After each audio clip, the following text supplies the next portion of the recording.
Hello everyone. Today we talk about how to fix the app of Snapseed. We will go to settings, then we click on apps. After that you will search the app Snapseed and we click. You will on for stop. After that you will go to storage. Then we click on clear cache.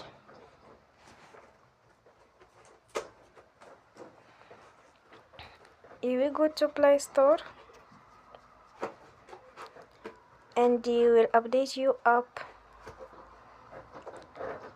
Don't forget to support us